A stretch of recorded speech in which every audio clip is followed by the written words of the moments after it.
जय हिंद दोस्तों, मैं Suman Patel lead mathematics YouTube channel पर आपका स्वागत करता हूं।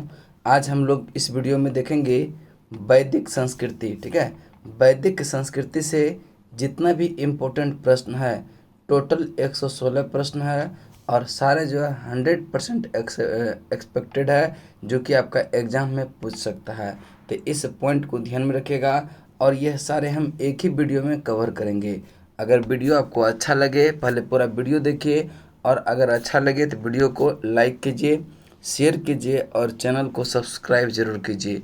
तो चलिए देखते हैं आज का पहला क्वेश्चन क्या है। पहला क्वेश्चन देखेंगे। देखिए, वैदिक संस्कृति जो कि 1500 से 600 ईसा पूर्व तक कहलाता था और इसका पहला क्वेश्चन जो है कह रहा है कि पूर्व वैदिक काल या ऋग वैदिक संस्कृति का काल किसे माना जाता है। तो वैदिक काल को दो भागों में बांटा गया था, एक ऋग वैदिक काल और एक उत्तर वैदिक काल। तो ऋग वैदिक काल की बात करें तो इसका जो कार्यकाल था यह 1500 से 1000 के बीच, और उत्तर वैदिक काल जो है वह उसका जो काल था वह 1000 से 600 ईस्वी तक। ठीक है, 600 ईसा पूर्व तक वह उत्तर वैदिक काल था। तो इसका राइट आंसर जो होगा वह ऑप्शन नंबर ए हो जाएगा, 1500 से 1000 ईसा पूर्व। अगला प्रश्न है, कह रहा है कि उत्तर वैदिक काल संस्कृति का काल किसे माना जाता है। तो उत्तर वैदिक संस्कृति का काल यह माना जाता है 1000 से 600 ईसा पूर्व, जो कि आपका right answer option number B हो जाएगा, ऑप्शन नंबर बी। अगला क्वेश्चन है 3 नंबर क्वेश्चन, करे कि आर्य शब्द का शाब्दिक अर्थ क्या है। तो देखिए, आर्य शब्द का शाब्दिक अर्थ है, यानी आर्य शब्द का शाब्दिक अर्थ जो होता है वह श्रेष्ठ या कुलीन होता है। श्रेष्ठ या कुलीन, यानी कि ऑप्शन आपका बी राइट आंसर होगा। और यह क्वेश्चन देखेंगे यूपीपीसीएस 2009 में क्वेश्चन पूछा गया है। अगला क्वेश्चन है 4 नंबर, कह कि प्रारंभिक आर्यों के बारे में निम्नलिखित में से कौन सा कथन सही नहीं है। तो गलत कथन को चूज करना है। पहला है कि वे संस्कृत बोलते थे, आर्य लोग जो हैं संस्कृत बोलते थे, यह कथन बिल्कुल सही है। वे घुड़सवारी क्या करते थे, यह भी कथन सही है। वे कई झुंडों में भारत आए थे, ये कथन भी सही है। वे नगरों में निवास नहीं करते थे, वह ग्रामीण विकास, ठीक है, ग्रामीण सभ्यता से संबंधित है, यानी कि वह ग्राम में विकास निवास करते थे। करेक्ट कौन सा कथन सही नहीं है। तो यह डी नंबर जो है आपका यह कथन गलत है और यही आपका क्या हो जाएगा, राइट आंसर होगा और उत्तर हो जाएगा ऑप्शन नंबर डी। अगला प्रश्न चलते हैं, प्रश्न नंबर आपका 5। 5 नंबर प्रश्न को ध्यान से पढ़ेंगे, बहुत इंपॉर्टेंट क्वेश्चन है। ठीक है, और यह क्वेश्चन देखिए एसएससी 2001 में पूछा भी गया है। कह रहा है कि इनमें से किस फसल का ज्ञान, इनमें से किस फसल का ज्ञान वैदिक काल के लोगों को नहीं था। किन फसल का ज्ञान जो है वैदिक काल के लोगों को नहीं था। जौ का था, गेहूं का भी था, चावल का भी था, लेकिन तंबाकू का ज्ञान उस समय नहीं था। इसीलिए से राइट आंसर जो होगा ऑप्शन नंबर डी हो जाएगा। अगला प्रश्न देखेंगे, प्रश्न नंबर 6। यह क्वेश्चन एसएससी 2000 में पूछा गया है। कह कि उत्तर वैदिक काल के वेद विरोधी और ब्राह्मण रोधी धार्मिक अध्यापकों किस नाम से जाना जाता था। उत्तर वैदिक काल के वेद विरोधी और ब्राह्मण विरोधी धार्मिक अध्यापकों को किस नाम से जाना जाता था। तो इसका राइट आंसर होगा श्रमण। ठीक है, श्रमण के नाम से जानते हैं, ऑप्शन बी आपका राइट आंसर होगा। अगला प्रश्न चलते हैं, प्रश्न नंबर आपका 7। कह रहा है कि वैदिक गणित महत्वपूर्ण अंग है। वैदिक गणित जो है यह महत्वपूर्ण अंग है किसका। यह क्वेश्चन देखेंगे एसएससी 1999 में क्वेश्चन पूछा गया है। तो इसका राइट आंसर जो होगा वैदिक गणित का महत्वपूर्ण अंग है यह शुल्ब सूत्र। यह वैदिक गणित का महत्वपूर्ण अंग है, कौन सा, शुल्ब सूत्र। चलिए अगला प्रश्न करें कि किस वेद में प्राचीन वैदिक युग के संस्कृति के बारे में सूचना दी गई है। किस वेद में प्राचीन वैदिक युग की संस्कृति के बारे में यह सूचना दी गई है। तो इसका राइट आंसर होगा ऋग्वेद, ऑप्शन ए आपका राइट आंसर होगा। अगला प्रश्न है प्रश्न नंबर 9। निम्नलिखित उत्तर वैदिक काल में लिखे गए ग्रंथों का सही क्रम कौन सा है। तो सही क्रम है वेद, ब्राह्मण, आरण्यक और उपनिषद। वेद, ब्राह्मण, आरण्यक और उपनिषद, इसका राइट आंसर होगा ऑप्शन नंबर 1। अब कह रहा है कि वेदों की संख्या कितनी है, तो वेदों की संख्या 4 बताई गई है। और कौन कौन सा है, ऋग्वेद, यजुर्वेद, सामवेद, अथर्ववेद, ये चारों आप ध्यान में रखेंगे। और इसी में पूछेगा कि सबसे बाद का वेद कौन, सबसे प्राचीन वेद जो है वह ऋग्वेद है, और सबसे बाद का वेद जो है वह अथर्ववेद है। चलिए नेक्स्ट करें कि कौन 3 वेद संयुक्त रूप से त्रयी या वेदत्रयी कहते हैं। अब देखिए 3 वेद जिसको जो है तीनों को संयुक्त रूप से क्या कहेंगे, त्रयी या वेदत्रयी। तो अथर्ववेद को छोड़कर यानी कि यजुर्वेद, ऋग्वेद और सामवेद, यह तीनों को क्या कहते हैं हम, यह त्रयी कहते हैं। क्या कहेंगे, त्रयी या फिर वेदत्रयी कहते हैं। अगला प्रश्न चलते हैं, प्रश्न नंबर आपका 12। भारत के राज्य चिन्हों में प्रयुक्त होने के बाद होने वाले शब्द ये सत्यमेव जयते किस उपनिषद से लिए गए हैं। तो सत्यमेव जयते मुंडकोपनिषद से लिया गया है। इसका राइट आंसर होगा ऑप्शन नंबर ए, मुंडक उपनिषद से। ऑप्शन नेक्स्ट क्वेश्चन चलते हैं, क्वेश्चन नंबर 13। करें कि ऋग्वैदिक आर्यों का मुख्य व्यवसाय क्या था। ऋग्वैदिक आर्यों का मुख्य व्यवसाय जो था वह पशुपालन एवं कृषि था। कृषि एवं पशुपालन दोनों था। जब दोनों ऑप्शन में दे दो उसको पशुपालन आपका ज़्यादा सही माना जाता है। और इसका मुख्य पेय पदार्थ जो था वह सोमरस था। अगला प्रश्न करें कि भारतीय संगीत का आदि ग्रंथ कहते हैं किसको। तो भारतीय संगीत का जन्मदाता कहते हैं सामवेद को, जो कि आपका option number D right answer होगा, ऑप्शन नंबर डी। और यह ऋग्वेद पर आधारित जो है इसका संकलन हुआ है सामवेद का। और इसके पाठ्यकर्ता को कहते हैं उद्रात्री। क्या कहेंगे, उद्रात्री। इस पॉइंट को भी आप दिमाग में रखिएगा। नेक्स्ट करें कि प्रथम विधि निर्माण कौन है, प्रथम विधि निर्माता कौन है। तो इसका राइट आंसर जो होगा कि प्रथम विधि निर्माता कौन है, तो इसका राइट आंसर होगा मनु, ऑप्शन ए आपका राइट आंसर होगा। अगला प्रश्न है प्रश्न नंबर आपका 16। करें कि कृष्ण भक्ति का प्रथम और प्रधान ग्रंथ जो है वह कौन सा है। कृष्ण भक्ति का प्रथम और प्रधान ग्रंथ जो है वह कौन सा है, श्रीमद् भगवद गीता। श्रीमद् भगवद गीता, ऑप्शन आपका बी राइट आंसर होगा। ऋग्वेद में संपत्ति का प्रमुख रूप क्या है। ऋग्वेद में संपत्ति का प्रमुख रूप क्या है, तो इसका राइट आंसर होगा गोधन है, ऑप्शन ए आपका राइट आंसर होगा। अगला प्रश्न करें कि ऋग्वेद के किस मंडल में ये शूद्र का उल्लेख पहली बार किया गया। तो ऋग्वेद के किस मंडल में जो है शूद्र का जो है पहली बार उल्लेख किया गया। तो ये ऋग्वेद के 10वें मंडल में चतुष्वर्ण समाज का जो है उल्लेख किया गया है, जिसमें कि ब्राह्मण, क्षत्रिय, वैश्य और शूद्र तीनों का चारों का चर्चा किया गया। ब्राह्मण मुख से, क्षत्रिय भुजाओं से और वैश्य जंघाओं से, शुद्ध चरणों से, यह बात कहा गया है ऋग्वेद के 10वें मंडल में। ऋग्वेद के 10वें मंडल, ठीक है। और ऋग्वेद के 3रे मंडल में गायत्री मंत्र का उल्लेख है, इसको भी आप ध्यान में रखेंगे।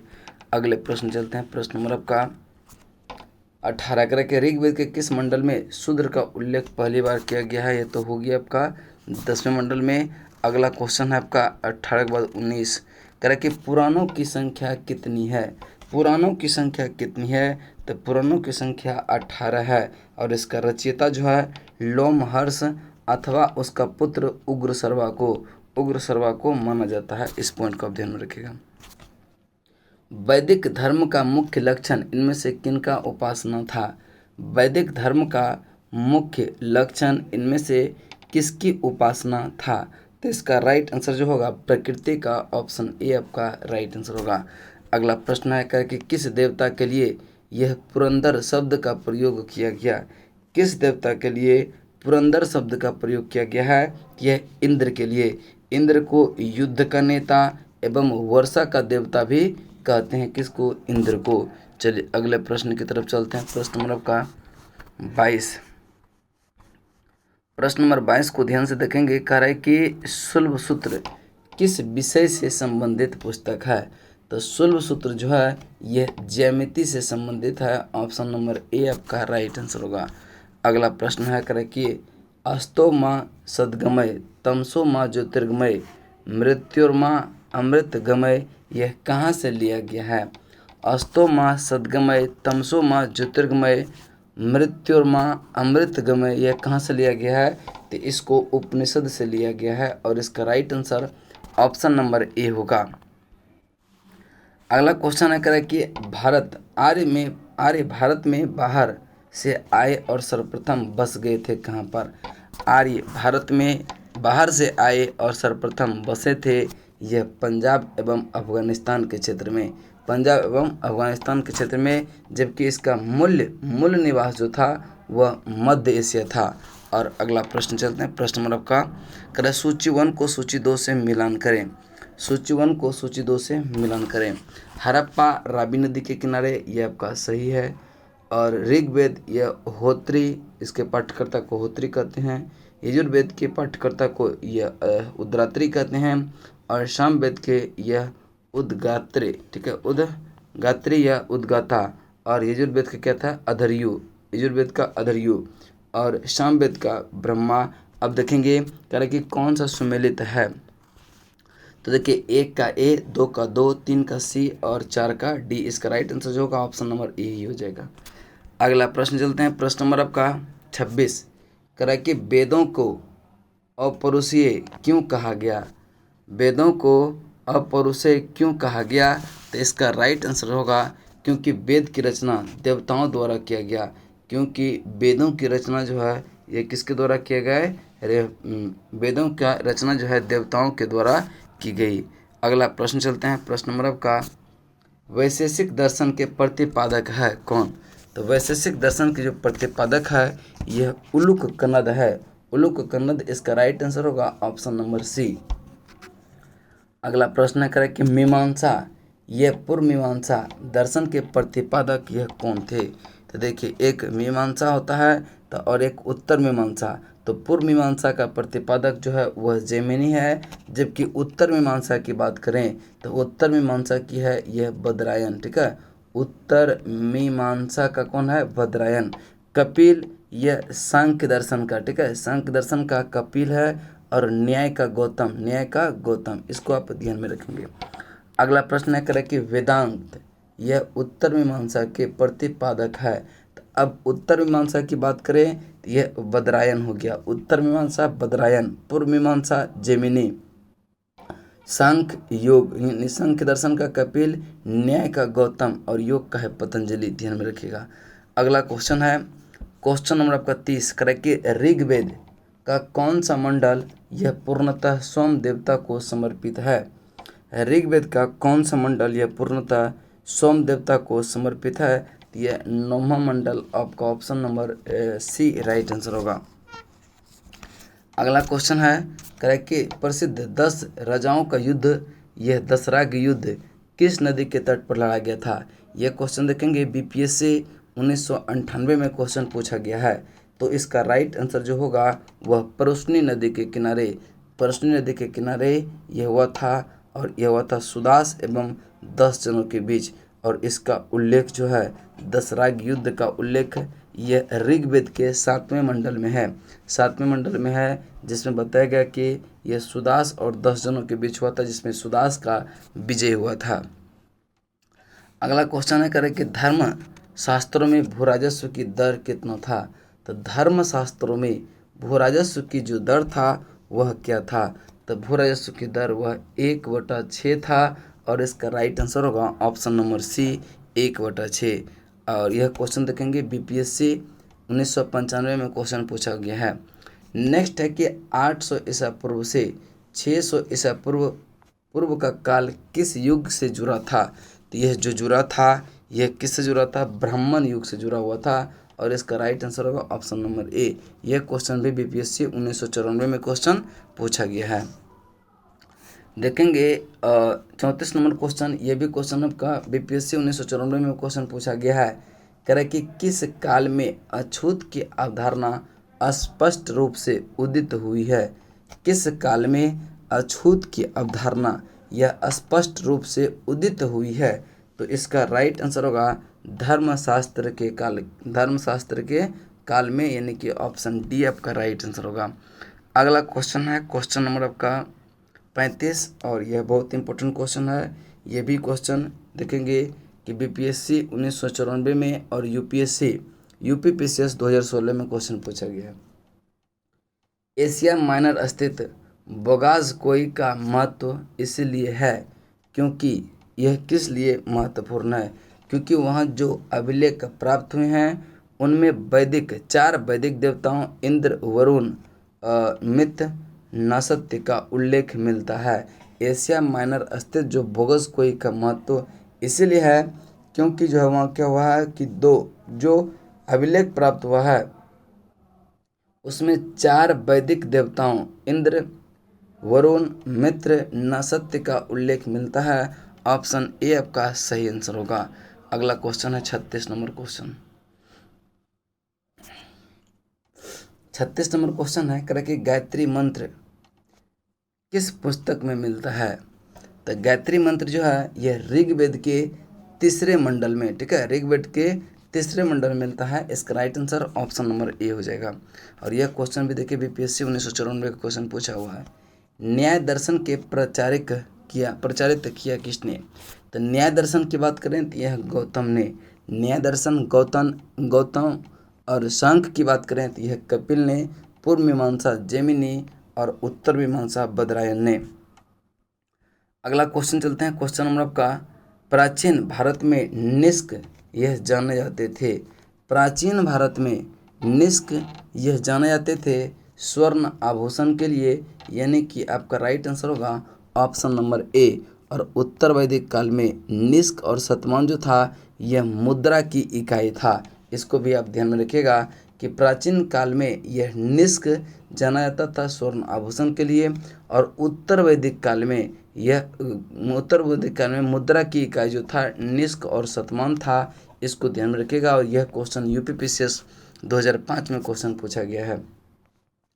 योग दर्शन के प्रतिपादक है, तो योग दर्शन के जो प्रतिपादक है वह पतंजलि। कौन है? पतंजलि। इसका राइट आंसर होगा ऑप्शन नंबर ए। और यह क्वेश्चन भी यूपीपीसीएस 2002, 2007, 2008 में क्वेश्चन पूछा गया है। नेक्स्ट है उपनिषद पुस्तकें हैं। उपनिषद पुस्तकें हैं तो इसका राइट आंसर होगा दर्शन पर आधारित है। और यह क्वेश्चन यूपीपीसीएस 2002 में क्वेश्चन पूछा गया है। अब देखिए नेक्स्ट है सूची 1 को सूची 2 से मिलान करें और नीचे दिए गए कोड का सहायता करके सही उत्तर का चयन करें। और यह क्वेश्चन देखेंगे कि यूपीपीसीएस 2001 में क्वेश्चन पूछा गया है। अब मिलान करें। अब देखिए ऋग्वेद की बात करें तो ऋग्वेद जो है इसमें स्रोत एवं प्रार्थना संबंधित है। और यजुर्वेद यह स्रोत एवं कर्मकांड से। सामवेद की बात करें तो यह संगीतमय स्रोत, यह होता है सामवेद। अथर्ववेद तंत्र मंत्र एवं वशीकरण, यह अथर्ववेद से संबंधित है। तो इसका राइट आंसर जो होगा 4, 2, 1, 3 4, 2, 1, 3 आपका राइट आंसर ऑप्शन नंबर ए होगा। और ए ही आपका सही आंसर होगा। अगला प्रश्न चलते हैं। प्रश्न नंबर आपका 42 करा कि आरंभिक वैदिक साहित्य में सर्वाधिक वर्णित नदी कौन सी है, जिसकी जो है सर्वाधिक बार चर्चा किया गया। तो सर्वाधिक वर्णित नदी यह सिंधु है, लेकिन अगर सबसे पवित्र नदी पूछे तो यह सरस्वती सबसे पवित्र नदी है। इसको आप ध्यान में रखिएगा। चलिए अगले प्रश्न की तरफ करें कि उपनिषद काल के राजा अश्वपति शासक थे कहाँ के? उपनिषद काल के जो राजा थे अश्वपति, यह शासक थे कहाँ के? यह कैकेयी के शासक थे। इसका right answer option number B हो जाएगा। और यह क्वेश्चन यूपीपीसीएस 1998 का प्रश्न पूछा हुआ है। नेक्स्ट है अध्यात्म ज्ञान के विषय में नचिकेता और यम का संवाद किस उपनिषद में प्राप्त होता है? किस उपनिषद में प्राप्त होता है? तो इसका राइट आंसर होगा कठोपनिषद। ऑप्शन नंबर सी आपका राइट आंसर होगा। और यह क्वेश्चन देखेंगे यूपीपीसीएस 1999 में, और यूपीएससी जो कि आईएएस का एग्जाम होता है उसमें भी 1997 में यह क्वेश्चन पूछा गया। नेक्स्ट एक है कि वैदिक नदी कुभा का स्थान कहाँ निर्धारित होना चाहिए? वैदिक नदी कुभा का स्थान यह कहाँ पे निर्धारित होनी चाहिए? तो इसका राइट आंसर जो होगा अफगानिस्तान में। और अफगानिस्तान आपका राइट आंसर ऑप्शन नंबर ए में है और वह सही है। नेक्स्ट है कपिल मुनि द्वारा प्रतिपादित दार्शनिक प्रणाली है। यह क्वेश्चन देखेंगे कि यूपीपीसीएस 1998 में क्वेश्चन पूछा गया है। तो इसका राइट आंसर जो होगा यह कपिल मुनि द्वारा प्रतिपादित, इसका राइट आंसर होगा सांख्य दर्शन, पूर्व मीमांसा जैमिनी, न्याय दर्शन गौतम और उत्तर मीमांसा बदरायन, इसको ध्यान में रखिएगा। अगला प्रश्न है प्रश्न नंबर आपका 47, कह रहा है कि भारत के किस स्थल की खुदाई से लौह धातु के प्रचलन की प्राचीनतम प्रमाण मिले हैं।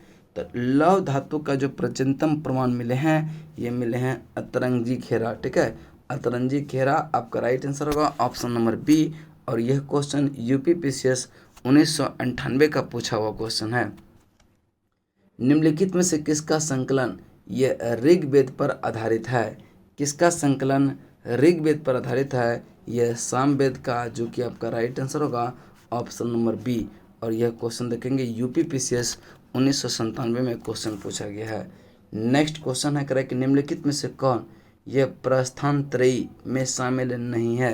प्रस्थान त्रयी में शामिल नहीं है, देखिए भगवद गीता, ब्रह्मसूत्र और एक उपनिषद, ये तीनों जो है प्रस्थान में शामिल है, लेकिन भागवत इसमें शामिल नहीं है। और इसका राइट आंसर ऑप्शन नंबर ए हो जाएगा। कर्म का सिद्धांत संबंधित है किससे, तो कर्म का सिद्धांत जो है यह मीमांसा से संबंधित है, ऑप्शन बी आपका राइट आंसर होगा। अगले प्रश्न की तरफ चलते हैं, प्रश्न नंबर आपका 51।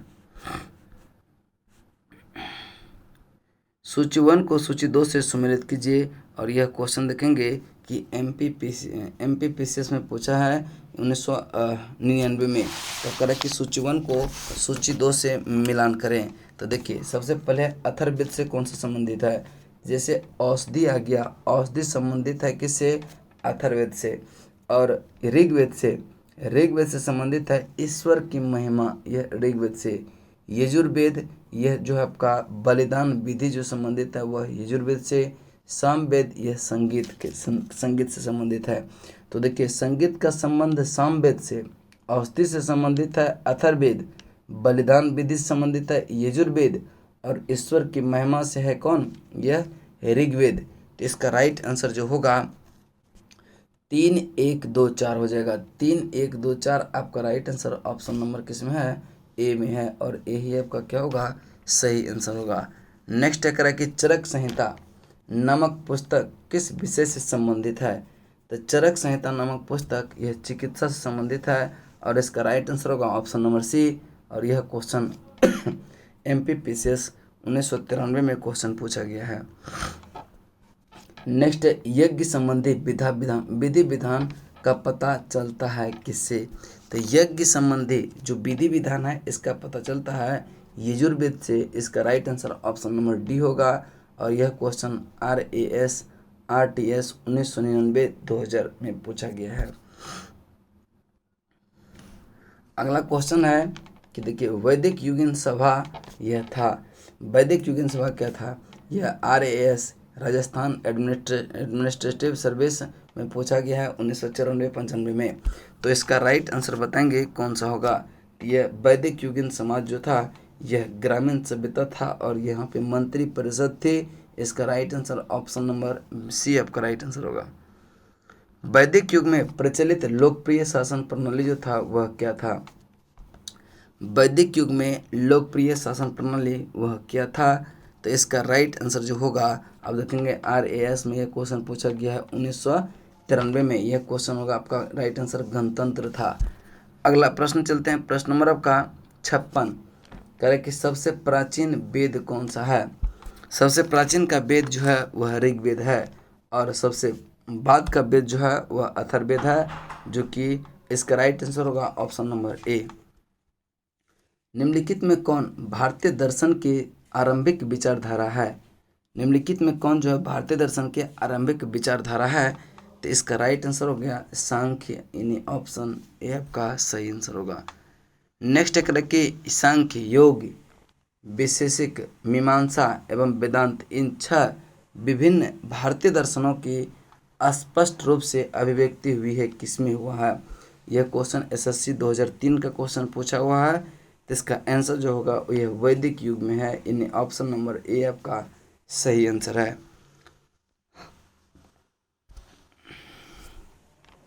59 नंबर कह रहा है कि दस्तकारी निम्नलिखित में से वह दस्तकारी कौन सी है जो आर्य द्वारा व्यवहार में नहीं लाई गई थी। जो आर्य द्वारा व्यवहार में नहीं लाई गई थी, यह लोहारगिरी यह नहीं लाई गई थी, और यह मृत भांड आभूषण बढ़ईगिरी ये सब लाया गया था, लेकिन लोहारगिरी ये नहीं था। और नेक्स्ट क्वेश्चन चलते हैं। क्वेश्चन नंबर आपका कौन सा 60। सूची 1 को सूची 2 से मिलान करें, और एक में है उपवेद और दूसरे में संबंधित वेद। तो आयुर्वेद जो है यह संबंधित है ऋग्वेद से, आयुर्वेद उपवेद संबंधित है ऋग्वेद से, और धनुर्वेद जो संबंधित है यह यजुर्वेद से, गंधर्व वेद संबंधित है सामवेद से, और शिल्प वेद यह अर्थशास्त्र संबंधित है अथर्ववेद से। इसका राइट आंसर होगा ए का 1, बी का 2, सी का 3 और डी का 4, यानी कि ऑप्शन नंबर आपका डी ए आपका राइट आंसर होगा। अगला क्वेश्चन है 61 नंबर, कह कि ऋग्वेद के किन 6 मंडलों को यह वंश मंडल या गोत्र मंडल कहा गया। ऋग्वेद के किन 6 मंडलों को वंश मंडल या फिर गोत्र मंडल कहा गया है। यह दूसरे से 7वें मंडल तक को वंश मंडल या फिर गोत्र मंडल कहा गया। किस वेद में जादुई माया और वशीकरण का वर्णन है। तो इसका राइट आंसर जो होगा यह अथर्ववेद में है, अथर्ववेद, यानी कि आपका right answer option number D हो जाएगा। अगला प्रश्न चलते हैं, प्रश्न नंबर आपका 63 पे। 63 नंबर क्वेश्चन देखेंगे। यह क्वेश्चन आर्य शब्द इंगित करता है। यह क्वेश्चन यूपीपीसीएस 1999 का क्वेश्चन है, यूपीपीसीएस 1999 का क्वेश्चन है, और इसका राइट आंसर जो होगा वह श्रेष्ठ वंश को, ठीक है, आर्य शब्द इंगित करता है श्रेष्ठ वंश को। अगला क्वेश्चन है, ऋग्वेद में कुल कितने मंडल हैं। तो ऋग्वेद में कुल जो है 10 मंडल की बात कही गई है, और अगर सूक्त की बात करें तो ये 1028 सूक्त है। ऋचाएँ की बात करें तो 10,462 जो है ये ऋचाएँ से संबंधित है। आर्य भारत में संभवतः आए थे कहाँ से।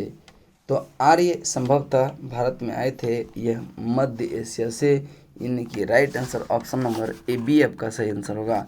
कौन सा वेद अंशतः गद्य रूप में भी रचित है। अंशतः गद्य रूप में भी रचित है तो यह सामवेद। और अगर पूछे कि गद्य एवं पद दोनों में चर्चा किसका है, तो यह यजुर्वेद का चर्चा गद्य एवं पद दोनों में है। अगला प्रश्न है कि सभा और समिति प्रजापति की 2 पुत्रियां थी का उल्लेख यह किस वेद में मिलता है। सभा और समिति प्रजापति की 2 पुत्रियां, यह मिलता है अथर्ववेद में। किसमें मिलता है, अथर्ववेद। इसका right answer option number D होगा। अगला प्रश्न है करें कि ऋग्वैदिक युग की प्राचीनतम संस्था कौन सी थी। ऋग्वैदिक युग के प्राचीनतम संस्था कौन सी थी। तो इसका राइट आंसर होगा विदत, यानी कि आपका option number C right answer होगा विदत। नेक्स्ट है ब्राह्मण ग्रंथों में सर्वाधिक प्राचीन कौन सा है। ब्राह्मण ग्रंथों में सर्वाधिक प्राचीन जो है वह शतपथ ब्राह्मण है। शतपथ ब्राह्मण यानी कि ऑप्शन बी आपका राइट आंसर होगा। और स्त्री को शतपथ ब्राह्मण में ही स्त्री को पुरुष की अर्धांगिनी बताया गया है। स्त्री को पुरुष की अर्धांगिनी बताया गया है शतपथ ब्राह्मण में। इस पॉइंट को भी आप ध्यान में रखेंगे। गोत्र व्यवस्था प्रचलन में कब आई। तो गोत्र व्यवस्था प्रचलन में आई यह उत्तर वैदिक काल में। आपका right answer option number B होगा। अगला प्रश्न है, प्रश्न नंबर आपका 71 कर कि अनुलोम विवाह का अर्थ क्या होता है। अनुलोम विवाह का जो अर्थ होता है यह उच्च वर्ण पुरुष का निम्न वर्ण नारी के साथ विवाह। उच्च वर्ण पुरुष का निम्न वर्ण नारी के साथ विवाह को कहते हैं अनुलोम विवाह। अगला प्रश्न है प्रतिलोम विवाह किसको कहेंगे। अधिक करें कि प्रतिलोम विवाह तब माना जाता है तब जब कि जो है यह क्या हो, यह उच्च वर्ण की नारी निम्न वर्ण के पुरुष के साथ विवाह कर लेती है, तो इसको कहते हैं प्रतिलोम विवाह। क्या कहेंगे, प्रतिलोम विवाह। जब उच्च वर्ण की नारी हो और निम्न वर्ण के पुरुष के साथ विवाह हो जाती है, इसको प्रतिलोम विवाह कहते हैं। और उच्च वर्ण के पुरुष जब निम्न वर्ण की नारी के साथ विवाह करते हैं तो उसको अनुलोम विवाह कहते हैं। अब देखिए वैदिक युग में यव का कहा जाता है किसको। तो वैदिक युग में यव कहा जाता है जौ को, यानी आपका right answer option number B होगा। अगला प्रश्न है ब्रीही। ब्रीही जो है शब्द यह किसके लिए प्रयुक्त हुआ है? तो ब्रीही शब्द यह चावल के लिए प्रयुक्त हुआ है। आपका ऑप्शन नंबर ए सही आंसर होगा। अगला प्रश्न है करें कि अथर्व का अर्थ क्या होता है? अथर्व का अर्थ होता है पवित्र जादू, यानी कि ऑप्शन ए आपका राइट आंसर होगा। सूची 1 को सूची 2 से सुमेलित करें। अब एक में शिक्षा है, शिक्षा का संबंध यह ध्वनि शास्त्र से है, और कल्प सूत्र का संबंध यह कर्मकांड से है, और निरुक्त का संबंध यह शब्द व्युत्पत्ति शास्त्र या भाषा शास्त्र से संबंधित है। छंद का है छंद शास्त्र से। तो इसका राइट आंसर जो होगा ए का ए, बी का 2 और 3 का सी और डी का 4, यानी कि आपका राइट आंसर ऑप्शन नंबर कौन सा हो जाएगा? ए हो जाएगा। अगला प्रश्न चलते हैं, प्रश्न नंबर आपका 77 करा कि प्राचीनतम व्याकरण यह अष्टाध्यायी के रचनाकार है कौन? तो प्राचीनतम व्याकरण अष्टाध्यायी के रचनाकार कौन है? तो यह पाणिनि है। और यह क्वेश्चन देखेंगे RAS RTS 2009 JPSC 2010 में भी ये क्वेश्चन पूछा गया है। निम्न में कौन सी स्मृति प्राचीनतम है? निम्नलिखित में से कौन सी स्मृति प्राचीनतम एवं प्रमाणिक है? यह मनु स्मृति। यह प्राचीनतम एवं प्रमाणिक स्मृति जो है वह मनु स्मृति है। चलिए अगला प्रश्न चलते हैं, प्रश्न नंबर आपका 79 कह कि यदि काव्य की संज्ञा, यदि जो है आदि काव्य की संज्ञा यह किसे दी जाती है? तो आदि काव्य की संज्ञा यह दिया जाता है ऑप्शन नंबर ए रामायण को। ऑप्शन नंबर ए आपका सही आंसर होगा। प्राचीनतम पुराण जो है वह कौन सा है? तो प्राचीनतम एवं प्रमाणिक पुराण जो है यह मत्स्य पुराण है। मत्स्य पुराण आपका राइट आंसर होगा ऑप्शन नंबर ए। अब देखिए अगर पूछे कि सामाजिक एवं सांस्कृतिक दृष्टि से महत्वपूर्ण पुराण कौन सा है, तब होता है अग्नि पुराण। इसको भी ध्यान में रखिएगा कि प्राचीनतम पुराण यह मत्स्य पुराण, सामाजिक एवं सांस्कृतिक दृष्टि से महत्वपूर्ण पुराण जो होगा वह अग्नि पुराण है। नेक्स्ट है ऋग्वेद में सबसे पवित्र नदी किसको माना गया है? सर्वाधिक बार चर्चा किया गया है किसका? सिंधु का। लेकिन सबसे पवित्र नदी जो है वह सरस्वती को माना गया है, यानी कि इसका राइट आंसर होगा option number 1, option number B, option number B. अगला क्वेश्चन है वैदिक समाज की आधारभूत इकाई थी क्या? तो वैदिक समाज की आधारभूत इकाई जो था वह कुल था। सबसे छोटा में कुल, उसके बाद ग्राम, फिर 20, फिर जो है जन, उसके बाद राष्ट्र। नेक्स्ट क्वेश्चन चलते हैं, क्वेश्चन नंबर आपका 83 ऋग्वैदिक काल को के उस सबसे प्रधान देवता की पहचान करें जिनकी स्तुति में 250 सूक्त की रचना की गई। तो देखिए 250 की बात करें तो यह 250 सूक्त यह इंद्र का, और अग्नि की बात करें तो इसका 200 सूक्तों की बात कहा गया है। तो इसका राइट आंसर क्या है कि 250 सूक्त यह इंद्र के लिए। ऑप्शन नंबर ए आपका सही आंसर होगा। किस वेद में सभा को नरिष्ट अर्थात सामूहिक वाद विवाद का अनुल्लंघनीय कहा गया? किस वेद में सभा को नरिष्ट अर्थात सामूहिक वाद विवाद का यह अनुल्लंघनीय कहा गया? तो इसका राइट आंसर जो होगा वह अथर्ववेद हो जाएगा। ऑप्शन नंबर डी आपका राइट आंसर होगा। अगला क्वेश्चन है करें किस रचना में यह नारी को सूरा और पासा के साथ 3 बुराइयां में शामिल किया गया? सूरा और पासा के साथ जो है 3 बुराइयों को में शामिल किया गया। तो इसका राइट आंसर होगा मैत्रेयी संहिता। ऑप्शन नंबर ए आपका राइट आंसर होगा। शतपथ ब्राह्मण यह स्त्री की पुरुष की अर्धांगिनी, ठीक है, स्त्री को पुरुष की अर्धांगिनी कहा गया है शतपथ ब्राह्मण में। और 4 आश्रमों का जो उल्लेख है वह जाबलोपनिषद में है। अगला क्वेश्चन चलते हैं, क्वेश्चन नंबर आपका 86 करें कि उत्तर वैदिक काल में किस देवता को सर्वोच्च स्थान प्राप्त है? तो उत्तर वैदिक काल में यह प्रजापति को सर्वोच्च स्थान प्राप्त है। ऑप्शन ए आपका राइट आंसर होगा। अगला क्वेश्चन है सूची 1 को सूची 2 से सुमेलित करें और दिए गए कोड का सही प्रयोग कर आंसर का चयन करें। अब देखिए राजसूय यज्ञ यह राजा के सिंहासरोहण से संबंधित यज्ञ है। राजा के सिंहासरोहण से संबंधित यज्ञ जो है उसका नाम है राजसूय यज्ञ। अश्वमेध यज्ञ यह राजनीतिक शक्ति बढ़ाने हेतु किया जाने वाला यज्ञ जो था वह अश्वमेध यज्ञ था। और वाजपेयी यज्ञ यह शौर्य प्रदर्शन व प्रजा के मनोरंजनार्थ किया जाने वाला यज्ञ जो था वह वाजपेयी यज्ञ था।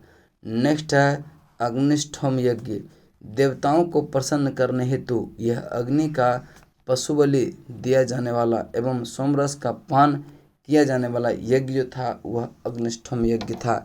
इसका मतलब ए का 1, बी का 2 और सी का 3 और डी का 4 आपका राइट आंसर हो जाएगा और यह क्वेश्चन आपका सही होगा और ये इसका राइट आंसर ऑप्शन नंबर ए होगा। अगला प्रश्न है, अब देखिए ऋग्वेदिक में उल्लिखित नदी और एक आधुनिक नाम है परुस्नी। परुस्नी कहते हैं किसको? रावी को। सतोदरी सतलज को, अस्किनी चिनाब को, विपाशा ब्यास को। परुस्नी रावी को कहते हैं और सतोदरी सतलज को, अस्किनी चिनाब विपाशा ब्यास को। तो इसका राइट आंसर ए का 1, बी का 2, सी का 3 और डी का 4 यानी कि इसका राइट आंसर ऑप्शन नंबर ए हो जाएगा। ऑप्शन नंबर ए हो जाएगा। अब देख रहा है कि संस्कारों की कुल संख्या कितनी है। तो संस्कारों की कुल संख्या जो है वह 16 संस्कार का चर्चा किया गया है। ऑप्शन सी आपका राइट आंसर होगा। अगला प्रश्न है सूची 1 को सूची 2 से फिर सुमेलित करें। तो कह रहा है कि ब्रह्म विवाह जो है यह समान वर्ण या जाति का विवाह है जिसको कहते हैं वर्ण विवाह। दैव विवाह यह पुरोहित का प्राश्रमिक से मिले कन्या के साथ विवाह को कहेंगे दैव विवाह। और आर्ष विवाह यह कन्या मूल के रूप में एक जोड़ी गाय व बैल चुरा कर किया गया विवाह को क्या कहेंगे? आर्ष विवाह। और प्रजापत्य विवाह कहेंगे बिना दहेज का विवाह को क्या कहेंगे? प्रजापत्य विवाह। तो इसका भी वही हो जाएगा कि ए का 1 और बी का 2, सी का 3 और डी का 4 यानी कि इसका भी राइट आंसर कौन सा हो जाएगा? ऑप्शन नंबर ए। अगला प्रश्न है 91, ठीक है। 91 को ध्यान से देखिएगा। 91 नंबर क्वेश्चन फिर वही सूची 1 को सूची 2 से मिलान करें। अब देखिए गंधर्व विवाह किसको कहते हैं? तो गंधर्व विवाह में प्रेम विवाह होता था। असुर विवाह यह कन्या को खरीद कर किया गया विवाह को क्या कहते थे? असुर विवाह कहते थे। राक्षस विवाह यह पराजित राजाओं की कन्या या अपहरण की गई कन्या के साथ विवाह को क्या कहेंगे? राक्षस विवाह। और पैशाच विवाह यह सोई हुई अवस्था में कन्या को गुमराह कर या मानसिक रूप से अस्वस्थ कन्या के गुमराह कर उसके साथ विवाह को कहेंगे पैशाच विवाह। क्या कहेंगे? पैशाच विवाह। और इसका राइट आंसर जो होगा वह 1 का 1, 2 का 2, 3 का सी और 4 का डी यानी कि आपका right answer option number A ही हो जाएगा। अगला क्वेश्चन है 3 ऋण में शामिल नहीं है। 3 ऋण में कौन सा शामिल नहीं है? तो इसका राइट आंसर जो होगा वह कौन सा हो जाएगा?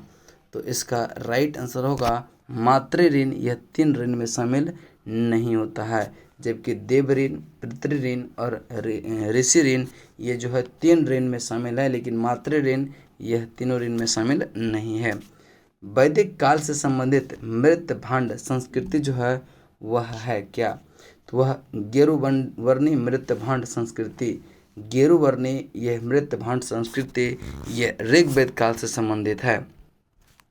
और उत्तर वैदिक से जो संबंधित मृत भांड संस्कृति है वह कौन सा है? यह चित्रित धूसर मृत भांड संस्कृति। चित्रित धूसर मृत भांड संस्कृति यह उत्तर वैदिक काल से संबंधित मृत भांड संस्कृति है। अगला क्वेश्चन है कि हरियाणा प्रांत में चित्रित धूसर मृत भांड स्थल किस स्थान पर हाल ही में किए गए उत्खनन से यह प्रकाश में आया? तो इसका राइट आंसर जो होगा वह कहाँ से है? तो यह आपका राइट आंसर होगा भगवानपुर से, ठीक है, भगवानपुर से। यानी इसका राइट आंसर होगा ऑप्शन नंबर बी। प्राचीनतम विवाह संस्कार का वर्णन करने वाला विवाह सूक्त यह किस में पाया जाता है? प्राचीनतम विवाह संस्कार का वर्णन करने वाला विवाह सूक्त यह किस में पाया जाता है? तो इसका राइट आंसर जो होगा 96 का आपका ऑप्शन नंबर हो जाएगा ए, यह ऋग्वेद, ऑप्शन नंबर ए। अगला प्रश्न चलते हैं। देखिए ये क्वेश्चन यूपीपीसीएस 2008 और 2017 दोनों बार पूछा गया है। ऋग्वेद में अघन्य यानी कि बद्ध, योग्य नहीं शब्द का प्रयोग यह किया गया है किसके लिए? तो अघन्य शब्द का प्रयोग किया गया है गाय के लिए। अघन्य का मतलब होता है न मारे जाने योग्य। नेक्स्ट आपका है सुमेलित कीजिए, संग्रहित। ठीक है, संग्रहित को क्या कहेंगे? तो संग्रहित को कहेंगे कोषाध्यक्ष। और भागदूत कर संग्रहदाता। छत्रा छत्री यह पासे के खेल में राजा का सहायक होता था। अक्षबाप यह प्रतिहारी राजा प्रसाद, प्रतिहारी राजा प्रसाद। तो इसका राइट आंसर जो होगा एक का एक, बी का दो, सी का तीन और चार का चार, यानी कि ऑप्शन नंबर बी आपका राइट आंसर होगा। अगला प्रश्न चलते हैं, प्रश्न नंबर आपका 99। कह रहा है कि ऋत यानी कि प्राकृतिक संतुलन स्थापित करने के कारण किस वैदिक देवता को यह ऋतस्य गोप कहा गया? ऋतस्य गोप कहा गया। यह किस देवता को ऋतस्य गोप कहा गया है? तो इसका राइट आंसर जो होगा वह वरुण को कहा गया है। वरुण इसका राइट आंसर होगा ऑप्शन नंबर बी। विष्णु को कहते हैं विश्व के संरक्षक एवं पालनकर्ता।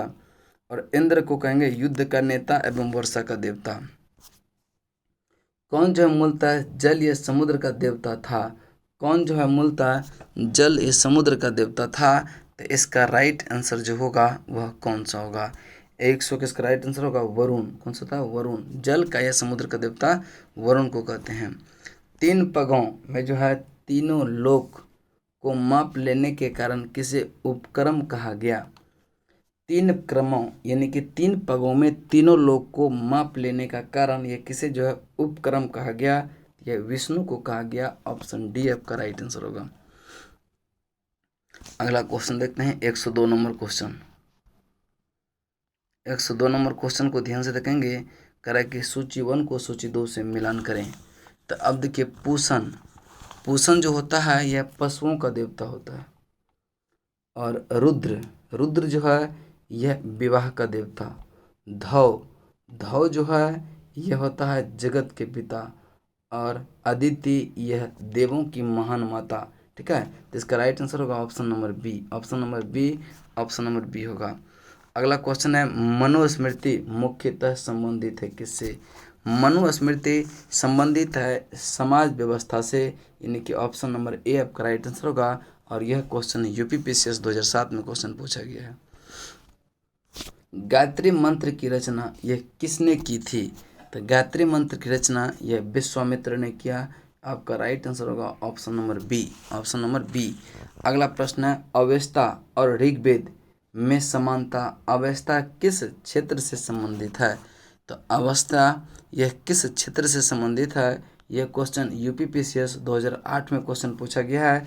तो अवेस्ता ये संबंधित है ईरान से। आपका option number B right answer होगा।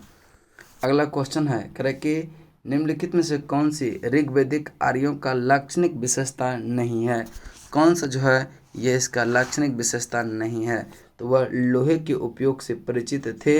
ये कथन आपका क्या है? गलत है। उस समय ये लोग लोहे से परिचित नहीं थे। और यह question CDS combined defence service UPSC का है, जो कि आपका ऑप्शन नंबर यह कौन सा हो जाएगा? बी राइट आंसर होगा। ऋग्वेद में निम्नलिखित किन नदियों का उल्लेख यह अफगानिस्तान के साथ आर्यों के संबंध का सूचक है? तो इसका राइट आंसर होगा कुभा यह क्रुमु। ठीक है, कुभा यह क्रमु। यह क्वेश्चन भी यूपीपीसीएस 2010 का क्वेश्चन पूछा गया है। नेक्स्ट है करें कि धर्म, नेक्स्ट करें कि धर्म रीत भारत की प्राचीन वैदिक संस्कृति के एक केंद्रीय विचार को चित्रित करते हैं। इस संदर्भ में निम्नलिखित कथनों पर विचार कीजिए। इस संदर्भ में निम्नलिखित कथनों पर विचार कीजिए कि कौन सा कथन जो है सही है। पहला है कि धर्म व्यक्ति के दायित्व एवं स्वयं दूसरों के प्रति व्यक्तिगत कर्तव्यों की संकल्पना करता है। यह कथन सही है। दूसरा है कि रीत मूलभूत नैतिक विधान था जो सृष्टि और उसमें अंतर्निहित सारे तत्वों की क्रियाकलापों को संचालित करता है। यानी कि यह कथन भी क्या है? सही है। यानी कि इसमें दोनों कथन क्या आपका सही है। ऑप्शन आपका सी राइट आंसर होगा। और यह क्वेश्चन यूपीएससी 2011 में क्वेश्चन पूछा गया है। आर्यों के आर्कटिक, ठीक है, तो देखिए आर्यों का आर्कटिक होम सिद्धांत का पक्ष यह किसने लिया? आर्यों का आर्कटिक होम सिद्धांत का पक्ष ये किसने लिया? यह क्वेश्चन देखिए एसएससी 2012 और यूपीपीसीएस 2012 में यह क्वेश्चन पूछा गया है। तो आर्यों की आर्कटिक होम सिद्धांत का पक्ष यह किसने लिया? तो यह लिया था बेजी तिलक ने। किसने? बाल गंगाधर तिलक ने। ऑप्शन डी आपका राइट आंसर होगा। नेक्स्ट है, अब देखिए वैदिक नाम है नदियाँ का और एक है आधुनिक नाम। तो देखिए कुभा, कुभा का यह काबुल, कुभा का काबुल, परुस्नी का राबी, ठीक है, परुस्नी का राबी, और सदानीरा कहते हैं गंडक को, सदानीरा गंडक को, सतुद्री सतलज को। तो इसका राइट आंसर जो होगा 2 3 1 4, 2 3 1 4। तो 2 3 1 4 आपका ऑप्शन नंबर बी में दिख रहा है और वही क्या होगा? आपका राइट आंसर होगा। ऋग्वेद में यह सूक्त है कितना? तो ऋग्वेद में यह 1028 सूक्त है, इसको आप ध्यान में रखेंगे। और यह छत्तीसगढ़ पीसीएस में क्वेश्चन पूछा गया है। अगला क्वेश्चन है, पूर्व वैदिक आर्यों का समाज यह प्रमुखतः था क्या? तो पूर्व वैदिक आर्यों का समाज जो है, आर्यों का धर्म जो है यह प्रमुखतः था आपका प्राकृतिक पूजा और यज्ञ, पूजा और यज्ञ से संबंधित है। यानी कि इसका राइट आंसर जो होगा ऑप्शन नंबर कौन सा हो जाएगा? ऑप्शन नंबर 1 हो जाएगा। यहाँ तक आपका जितना इम्पोर्टेंट क्वेश्चन था वैदिक सभ्यता से, ठीक है, वैदिक सभ्यता से जितना भी इम्पोर्टेंट प्रश्न था यह आपका समाप्त होता है। फिर हम अगले वीडियो में इम्पोर्टेंट प्रश्न लेके आएंगे पूरा होल चैप्टर के साथ दूसरा टॉपिक का। तब तक के लिए जय हिंद, जय भारत।